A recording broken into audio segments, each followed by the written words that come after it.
নমস্কাৰ, মই ডক্টৰ পংকজ গোস্বামী। আজি এটা চকুৰ ইঞ্জুৰি হৈ পেলাই কি সমস্যা হ'ব পাৰে সেই সম্পৰ্কে কিছু কথা ক'বলৈ ওলাইছোঁ।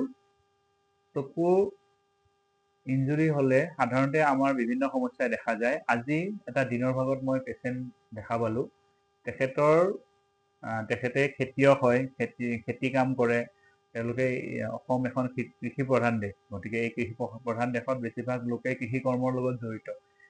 কৃষি কৰ্মৰ লগত জড়িত হৈ থাকোঁতে কেতিয়াবা ধৰক ধানৰ পাত, কেতিয়াবা ধৰক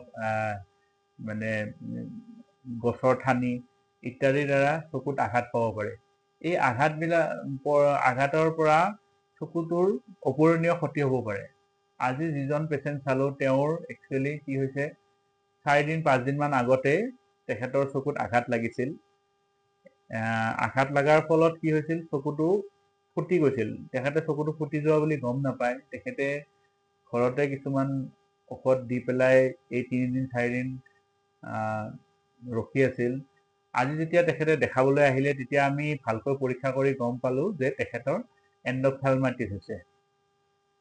এতিয়া এণ্ডপথেলমাইটিছনো কি? এণ্ডপথেলমাইটিছ এটা চকুৰ চিভিয়াৰ কণ্ডিশ্যন, য'ত কি হয়, চকুজুৰি ৰঙা পৰে, বিষায় আৰু গোটেই চকুটো ইনফেকশ্যন হৈ যায়। চকুৰ যিটো একুৱাছ হিউমাৰ আৰু ভিট্ৰিয়াছ হিউমাৰ, এই গোটেইখিনিতে ইনফেকশ্যনটো স্প্ৰেড হৈ গ'লে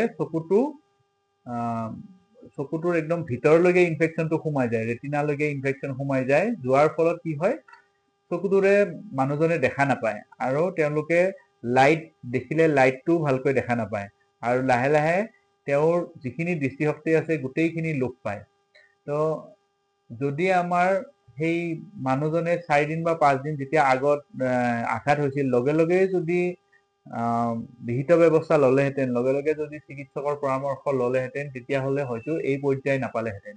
কিন্তু এই 4-5 দিন যিহেতু তেওঁ দেৰি কৰাৰ ফলত কি হৈছে, চকুৰ এই কৰ্ণিয়াত হয়তো আঘাত পাই পেলাই ফাটি গৈছে। ফাটি যোৱাৰ পিছত তেওঁ ঘৰতেই ড্ৰপ দি চকুটো হয়তো মোহাৰিছেও। তাৰ ফলত কি হৈছে, চকুৰ ভিতৰৰ যিখিনি কণ্টেণ্ট, একুৱাছ হিউমাৰ আৰু ভিট্ৰিয়াছ হিউমাৰ, সেইখিনি বাহিৰলৈকে ওলাই আহিছে আৰু লগতে আইৰিছটো বাহিৰলৈ ওলাই আহিছে। ওলাই অহাৰ ফলত চকুটো ডাইৰেক্টলি ধূলি বালিৰ লগত এক্সপ'জ হৈ আছে। গতিকে ধূলি বালিৰ লগত ইনফেকশ্যন চকুৰ ভিতৰলৈকে গৈছে, চকুৰ একুৱাছ হিউমাৰ, ভিট্ৰিয়াছ হিউমাৰলৈকে গৈছে। যোৱাৰ ফলত কি হৈছে, ইনফেকশ্যনটোৱে চকুটো নষ্ট কৰি দিছে। এনেকুৱা কণ্ডিশ্যনক এণ্ডপথেলমাইটিছ বুলি কয়। আৰু যদি চকুটোৰ লগতে গোটেই আইলিডছ বা গোটেই চকুৰ তিনিওটা কোটেই যদি ইনভলভ হয়, তেতিয়াহ'লে তাক পেনপথেলমাইটিছ বুলি কয়।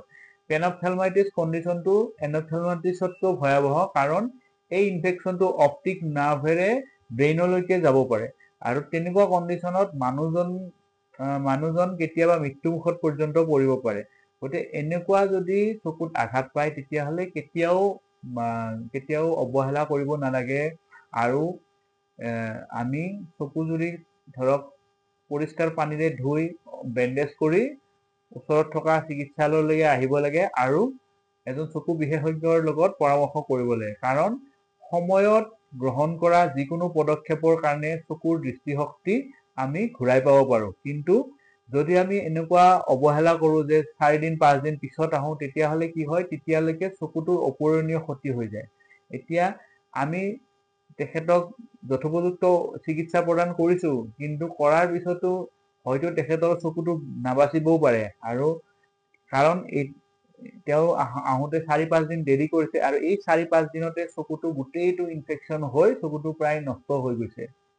গতিকে সেয়েহে মই এইটো আহ্বান জনাওঁ যে আমাৰ খেতিয়কসকল, আমাৰ অন্নদাতা, তেওঁলোকক আমি এইটো আহ্বান জনাওঁ যে আপোনালোকৰ যদি কিবা আঘাত পায়, ধৰক আপুনি খেতি কাম কৰি থাকোঁতে বা কিবা বাঁহৰ জেকনিৰ পৰাই আঘাত পালে বা ধৰক যিকোনো আঘাত পালে, কেতিয়াও অৱহেলা কৰিব নালাগে। আপোনালোকে পৰিষ্কাৰ পানীৰে ধুই চকুটো বেণ্ডেজ কৰি ওচৰতে থকা হস্পিটেললৈকে আহক, যাতে চকুটোৰ কেনেকুৱা ক্ষতি হৈছে তাৰ ওপৰত আমি চাই পেলাই চিকিৎসা কৰিব পাৰোঁ। বেছি দেৰি কৰিলে এই মানুহজনৰ নিচিনা দৃষ্টিশক্তি লোপ পাব পাৰে আৰু এই দৃষ্টিশক্তিটো এবাৰ লোপ পালে তাক পুনৰাই ঘূৰাই অনা সম্ভৱ নহয়। সেয়েহে এই ক্ষেত্ৰত আমি সময়ত গ্ৰহণ কৰা পদক্ষেপে আপোনাৰ চকুৰ দৃষ্টিশক্তিক ঘূৰাই দিব পাৰে। ধন্যবাদ।